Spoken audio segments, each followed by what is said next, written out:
ಅಸ್ಸಲಾಮು ಅಲೈಕುಂ ವರಹಮತುಲ್ಲಾಹಿ ವಬರಕಾತುಹು.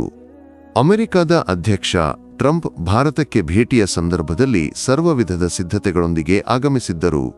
ವಿಶೇಷ ಅಂಗರಕ್ಷಕರು, ವಿಶೇಷ ವಿಮಾನ ಮತ್ತು ಭಾರತದಲ್ಲಿ ಪ್ರಯಾಣಿಸಲು ಭಾರತೀಯ ಕಾರುಗಳ ಸುರಕ್ಷತೆ ಸಾಕಾಗದಿದ್ದಾಗ ಅವರು ಕಪ್ಪುಕೊಂಬನ ಎಂದು ಕರೆಯಲ್ಪಡುವ ಅಮೆರಿಕದ ಕ್ಯಾಡಿಲಾಕ್ 1 ಕಾರಿನಲ್ಲಿ ಸಂಚರಿಸಿದರು. ಈ ಕಾರಿನ ವಿಶೇಷತೆಯೆಂದರೆ ಇದು ವಿಶ್ವದ ಅತ್ಯಂತ ಸುರಕ್ಷಿತ ಕಾರುಗಳಲ್ಲಿ ಒಂದಾಗಿದೆ.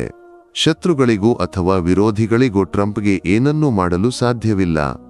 ಯಾವುದೇ ಆಕ್ರಮಣದಿಂದಲೂ ಟ್ರಂಪ್ಗೆ ಸಂಪೂರ್ಣ ಸುರಕ್ಷತೆಯನ್ನು ಒದಗಿಸಲು ಈ ಕಪ್ಪು ಕೊಂಬನ ಸಾಮರ್ಥ್ಯವಿದೆ. ಇದು ಕೇವಲ ಕಾರು ಮಾತ್ರವಲ್ಲ, ಯುದ್ಧ ಸನ್ನಾಹಗಳೊಂದಿಗಿನ ಟ್ಯಾಂಕ್ಗೆ ಸಮಾನವಾಗಿದೆ. ಬಾಂಬ್ಗಳನ್ನು ಮತ್ತು ಕ್ಷಿಪಣಿಗಳನ್ನು ತಡೆಗಟ್ಟಲು ಇದಕ್ಕೆ ಸಾಧ್ಯವಿದೆ. ಅಮೆರಿಕದ ಅಧಿಕಾರವನ್ನು ವಶಪಡಿಸಿಕೊಂಡ ಟ್ರಂಪ್ ಒಬ್ಬ ವಿವಾದಾತ್ಮಕ ವ್ಯಕ್ತಿಯಾಗಿದ್ದಾರೆ. ಅಮೆರಿಕಾದಲ್ಲಿ ಮತ್ತು ಇತರೆಡೆಯೂ ಅವರ ವಿರುದ್ಧ ತೀವ್ರ ವಿಮರ್ಶೆಗಳು ಮತ್ತು ಪ್ರತಿಭಟನೆಗಳಿವೆ. ಅಷ್ಟೇ ಅಲ್ಲ, ಅನೇಕ ಅಮೆರಿಕದ ಪೌರರು ಭಾರತ ಭೇಟಿಗೆ ಸಂಬಂಧಿಸಿದ ಕಾಮೆಂಟ್ಗಳಲ್ಲಿ ತಿಳಿಸಿದ್ದು, ಟ್ರಂಪ್ ಭಾರತದಲ್ಲೇ ಉಳಿಯಲಿ, ಅಮೆರಿಕಕ್ಕೆ ಮರಳಬೇಕಿಲ್ಲ ಎಂದು. ಇಲ್ಲಿ ಮಹಾನ್ ಖಲೀಫಾ ಉಮರ್ ರಜಿಯಲ್ಲಾಹು ತಾಲಾನ್ಹು ಅವರ ಜೀವನವನ್ನು ಸ್ಮರಿಸಬೇಕಾಗಿದೆ. ಅವರನ್ನು ಪ್ರೀತಿಸಿದವರು ಅವರ ಸ್ವಂತ ಅನುಯಾಯಿಗಳಾದ ಮುಸ್ಲಿಮರಷ್ಟೇ ಅಲ್ಲ, ಇಡೀ ವಿಶ್ವವೇ ಅವರನ್ನು ಪ್ರೀತಿಸಿತು. ಗಾಂಧೀಜಿಯವರು ಹೇಳಿದ್ದು, ಭಾರತದಲ್ಲಿ ನಾನು ಬಯಸುವುದು ಖಲೀಫಾ ಉಮರ್ರ ಆಡಳಿತ ಎಂದು. ಉಮರ್ ರಜಿಯಲ್ಲಾಹು ತಾಲಾ ಅನ್ಹು ಸಂಚರಿಸುವಾಗ ವಿಶೇಷ ಅಂಗರಕ್ಷಕರು ಜೊತೆಯಲ್ಲಿ ಇರಲಿಲ್ಲ. ಇದಕ್ಕೆ 2 ಕಾರಣಗಳಿವೆ. 1, ಅವರು ಅತ್ಯಂತ ಧೈರ್ಯಶಾಲಿಯಾಗಿದ್ದರು. 2, ಅವರು ಜನರಿಗೆ ಅತ್ಯಂತ ಪ್ರಿಯವಾದವರಾಗಿದ್ದರು. ಜನರಿಗಾಗಿ ಬದುಕಿದ ಆಡಳಿತಗಾರರಾಗಿದ್ದರು ಉಮರ್ ಬಿನ್ ಖತ್ತಾಬ್ ರಜಿಯಲ್ಲಾಹು ತಾಲಾ ಅನ್ಹು. ಜನರನ್ನು ಸಂಪನ್ನರನ್ನಾಗಿಸಿ, ಆಡಳಿತದವರನ್ನು ಸಂಪನ್ನರನ್ನಾಗಿಸಿ, ಸ್ವತಃ ದರಿದ್ರನಾಗಿ ಬದುಕಿದ ಆಡಳಿತಗಾರರಾಗಿದ್ದರು. ಉಮರ್ರ ವಾಹನಗಳು ಮತ್ತು ವಸ್ತ್ರಗಳು ಅತ್ಯಂತ ಸರಳವಾಗಿದ್ದವು. 12 ತುಂಡುಗಳನ್ನು ಒಟ್ಟಿಗೆ ಹೊಲಿದ ಕಮೀಸ್ ಧರಿಸಿ ಅವರು ಹಲವಾರು ಬಾರಿ ಸಂಚರಿಸುತ್ತಿದ್ದರು. ವಿಶ್ವವು ಅವರನ್ನು ಈ ರೀತಿಯಲ್ಲಿ ವಿಶೇಷಿಸಿತು. ನೀತಿಯ ಬಗ್ಗೆ ಮಾತನಾಡಿದಾಗ ಉಮರ್ ನೆನಪಾಗುತ್ತಾರೆ, ಉಮರ್ರ ಬಗ್ಗೆ ಮಾತನಾಡಿದಾಗ ನೀತಿ ನೆನಪಾಗುತ್ತದೆ. ಅಂತಹ ಮಹಾನ್ ನೀತಿವಂತರಾಗಿದ್ದರು ಸಯ್ಯಿದುನಾ ಉಮರುಲ್ ಫಾರೂಕ್ ರಜಿಯಲ್ಲಾಹು ತಾಲಾ ಅನ್ಹು. ಉಮರ್ ರಜಿಯಲ್ಲಾಹು ತಾಲಾ ಅನ್ಹುಗೆ ಸಂಚರಿಸಲು ವಿಶೇಷ ವಾಹನಗಳಾಗಲಿ ಅಕಂಪನಿಗಳಾಗಲಿ ಇರಲಿಲ್ಲ. ತೆಳ್ಳಗಿನ ಕೋವರಕತ್ತೆಯ ಮೇಲೆ ಅಥವಾ ಇತರೆ ವಾಹನದಲ್ಲಿ ಅವರು ಸಂಚರಿಸುತ್ತಿದ್ದರು. ಕಾಲ್ನಡಿಗೆಯಾಗಿಯೂ ಮದೀನಾದ ಬೀದಿಗಳಲ್ಲಿ ಹಲವಾರು ಬಾರಿ ನಡೆದಾಡಿದ್ದರು. ಒಬ್ಬ ಆಡಳಿತಗಾರನಾಗಿದ್ದರೂ ರಾಜಕೀಯ ಸಿಂಹಾಸನಗಳು, ಪಟ್ಟಿನ ವಸ್ತ್ರಗಳು, ರಾಜಮುಕುಟಗಳು ಅಥವಾ ಉನ್ನತ ಅರಮನೆಗಳು ಅವರ ಬಳಿ ಇರಲಿಲ್ಲ. ಅವರು ದರಿದ್ರರಾಗಿದ್ದರು.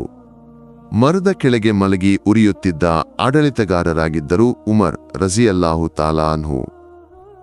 ಇಂದಿನ ರಾಜರು ಮತ್ತು ಮಂತ್ರಿಗಳು ಒಂದು ಊರಿಗೆ ಬಂದಾಗ ರೆಸ್ಟ್ ಹೌಸ್ಗಳಲ್ಲಿ ಅಥವಾ ಉನ್ನತ ಹೋಟೆಲ್ಗಳಲ್ಲಿ ವಿಶ್ರಾಂತಿ ಪಡೆಯುತ್ತಾರೆ.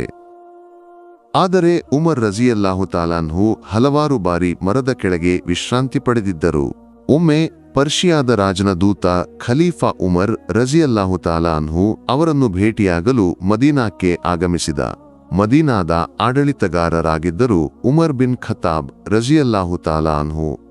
ಆ ದೂತನ ಮನಸ್ಸಿನಲ್ಲಿ ಉಮರ್ ಐಷಾರಾಮದಾಯಕ ಜೀವನವನ್ನು ನಡೆಸುವ ಅಂಗರಕ್ಷಕರು, ಕಪ್ಪು ಕಾರುಗಳು, ಸನ್ನಾಹಗಳು ಮತ್ತು ಪ್ರಜೆಗಳು ಸಾಲಾಗಿ ನಿಂತಿರುವ ರಾಜನಾಗಿ ಚಿತ್ರಿತರಾಗಿದ್ದರು.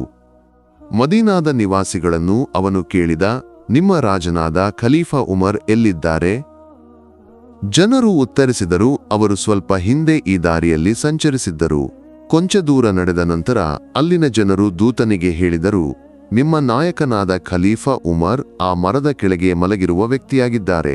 ದೂತ ಆ ದಿಕ್ಕಿನಲ್ಲಿ ನೋಡಿದಾಗ ಖಲೀಫಾ ಉಮರ್ ರಜಿಯಲ್ಲಾಹು ತಾಲಾ ಅನ್ಹು ಕೇವಲ ಮಣ್ಣಿನ ಮೇಲೆ ಮಲಗಿದ್ದರು. ತೀವ್ರವಾದ ಬಿಸಿಲಿನ ಸಮಯದಲ್ಲಿ ಸೂರ್ಯನ ಶಾಖದಲ್ಲಿ ಅವರು ನಿದ್ರಿಸುತ್ತಿದ್ದರು. ತಲೆಗೆ ಒಂದು ಕೋಲನ್ನು ದಿಂಬಿನಂತೆ ಇಟ್ಟಿದ್ದರು. ಉಮರ್ರ ಹಣೆಯಿಂದ ಬೆವರಿನ ಹನಿಗಳು ಜಾರುತ್ತಿದ್ದವು. ಈ ದೃಶ್ಯವನ್ನು ಕಂಡು ಪರ್ಷಿಯಾದ ರಾಜನ ದೂತ ಆಶ್ಚರ್ಯಚಕಿತನಾದ. ಅವನು ಹೇಳಿದ, ವಿಶ್ವದ ಆಡಳಿತಗಾರರು ಭಯಪಡುವ, ಅವರ ಹೆಸರನ್ನು ಕೇಳಿದಾಗ ಭೀತಿಯನ್ನು ಉಂಟುಮಾಡುವ ಆ ವ್ಯಕ್ತಿತ್ವ ಇದೇನಾ? ಇವರ ಜೀವನ ಈ ರೀತಿಯದ್ದೇನಾ? ಉಮರ್ ರಜಿಯಲ್ಲಾಹು ತಾಲಾ ಅನ್ಹು ಅವರನ್ನು ಪ್ರಶಂಸಿಸುತ್ತಾ ದೂತ ಹೇಳಿದ, ಓ ಉಮರ್, ನೀವು ನೀತಿಯನ್ನು ಪಾಲಿಸಿದಿರಿ, ನೀತಿಯಿಂದ ಆಡಳಿತ ನಡೆಸಿದಿರಿ. ಆದ್ದರಿಂದ ನೀವು ನಿರ್ಭಯರಾಗಿದ್ದೀರಿ, ಯಾರನ್ನೂ ಭಯಪಡುವ ಅಗತ್ಯವಿಲ್ಲ. ಅದಕ್ಕಾಗಿಯೇ ನೀವು ಎಲ್ಲಿಯೂ ಮಲಗಿ ನಿದ್ರಿಸಬಹುದು, ಯಾವುದೇ ಮರದ ಕೆಳಗೆ ವಿಶ್ರಾಂತಿ ಪಡೆಯಬಹುದು. ನಿಮಗೆ ಅಂಗರಕ್ಷಕರ ಅಗತ್ಯವಿಲ್ಲ, ಕ್ಯಾಡಿಲಾಕ್ ಕಾರುಗಳ ಅಗತ್ಯವಿಲ್ಲ.